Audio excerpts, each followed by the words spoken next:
निरंजन भिक्षाम देहि माते।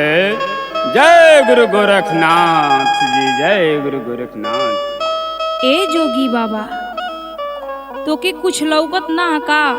नीचवा अनाज डालल न बा। अरे माई, हमके एक ही आँख से लौकेला, गलती हो गई माई, हम देखनी ना बा, भिक्षा दे दा माई। ए जोगी बाबा, सचमुच में अंधा हुआ? काहे जोगी बन गईला? एकर कोनो कारण बतावा ना, तब भिक्षा दे। ठीक है माई, अगर आप पूछत हैं तो हम जरूर बताए। आप सुनी, हम बतावत बानी। सुनाई जोगी बाबा। बचपन में माई मरली छुटली सहारावा हो, बचपन में माई मरली छुटली सहारावा हो।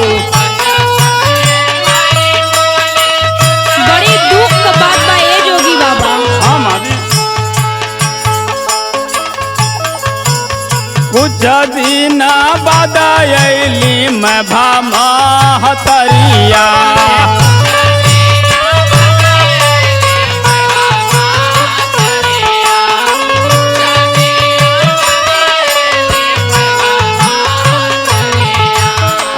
कही बहिना संगा बीतल कुछ दिनावा हो। कही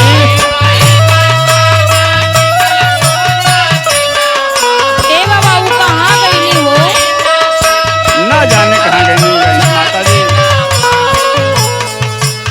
बाबू छोड़ के चली गईले हमारो बखरिया,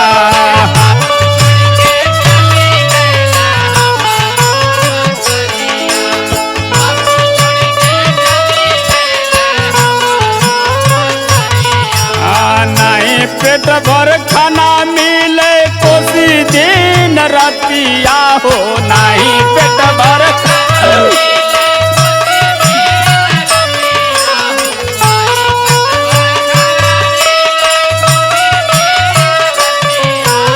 लकड़ा चलाई मरली सही मजबूरिया।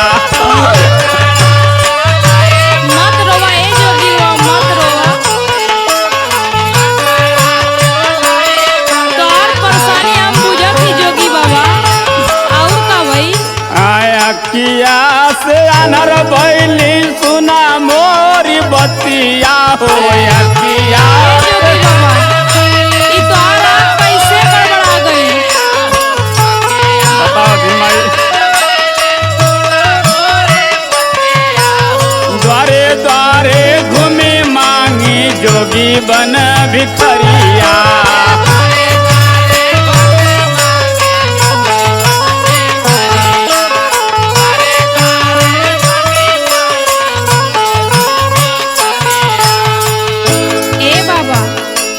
माता जी।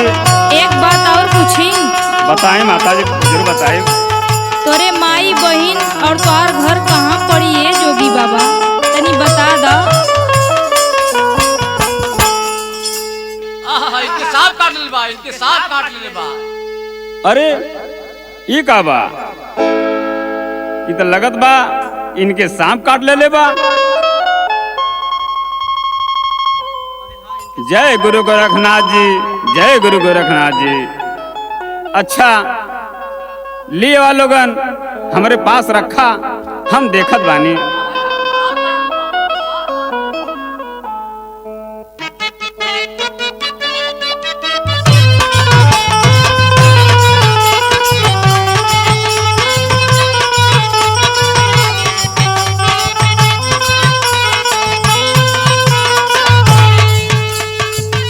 पहिले तस्मिरा गोरखनाथ जी चरानी आयर नाथ जी चरानी आहो,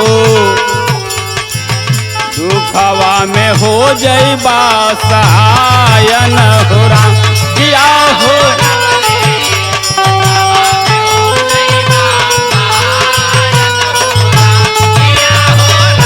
जय गुरु गोरखनाथ।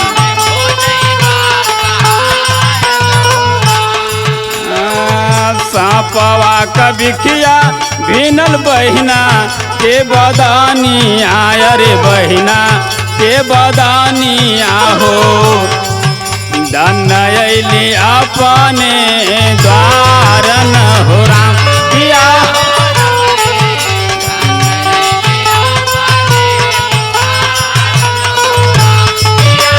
जय गुरु गोरखनाथ जी जय गुरु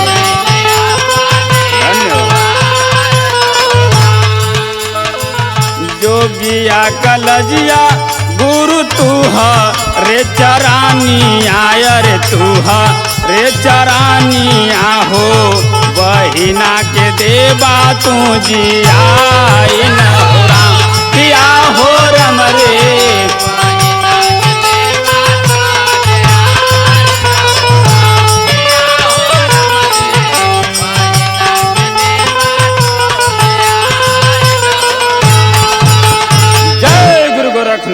जय गुरु गोरखनाथ। अरे हमरे दुआरे जोगी बाबा ई भीड़ कैसन बा।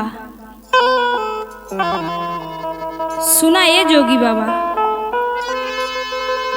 बहन हम तुहार भैया दीपक हैं जोगी बन के आयल बाटी तो के सांप काट ले रहल बा बहन तू जी गइलू बहन तू जी गइलू ई गुरु गोरखनाथ जी का कृपा रहल।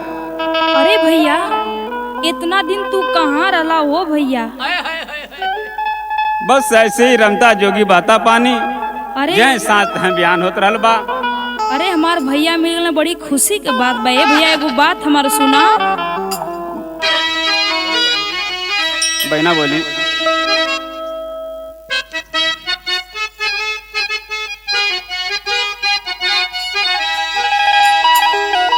अरे धन भगैला दुआर हमरे पीर ना हो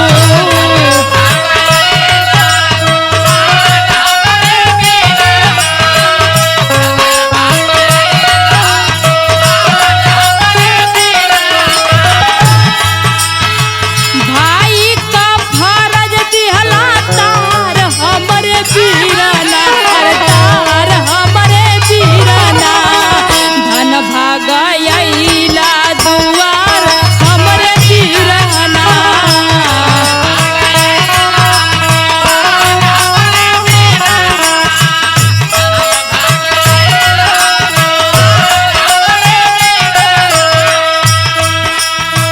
हे भैया हाँ बहना तोरे अंदर तो ऊ शक्ति झलकत बा जैसे गोरखनाथ जी के अंदर झलकत रहल।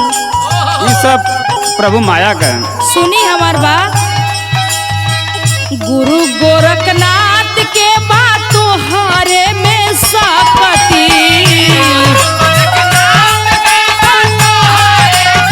तो दुनिया का मालिक है।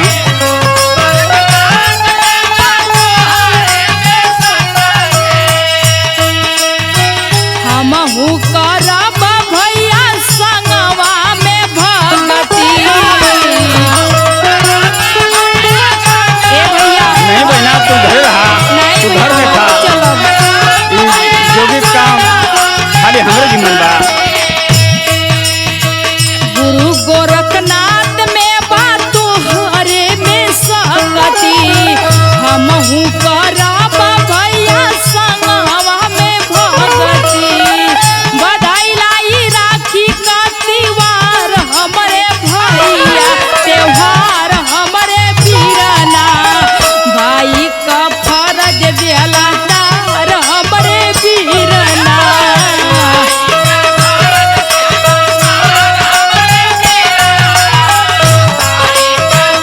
भैया राखी बनवाला।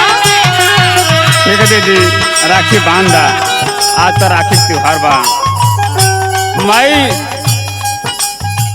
सुना अब हमार चिंता मत करिया और हमरे बहिना के भी चिंता मत करिया।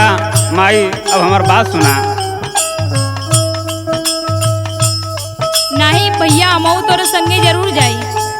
ठीक है बहिना माई से हम बात करती माई सुने और उसके बाद हम तुमके लेके जरूर चले बहिना। सुनावा भैया। मैया बधर हो, ओ मैया बधर हो, यह गति संसार मैया बधर हो, यह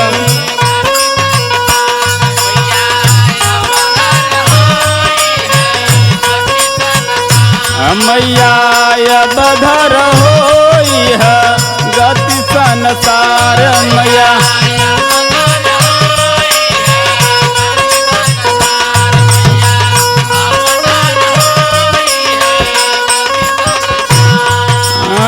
किस्मत का लिखल केहू ना मिटाई।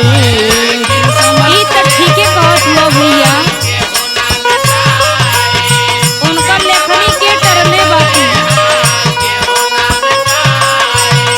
मोह माया जन धन सब छूट जाई।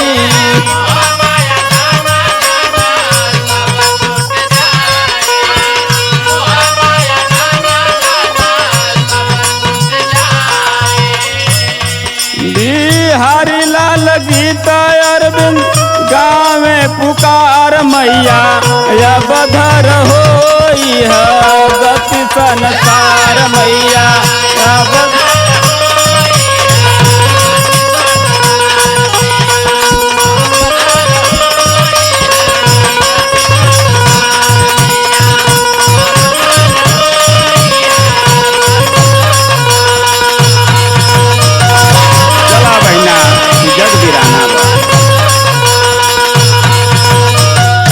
चला बहिना, जग बिराना बा।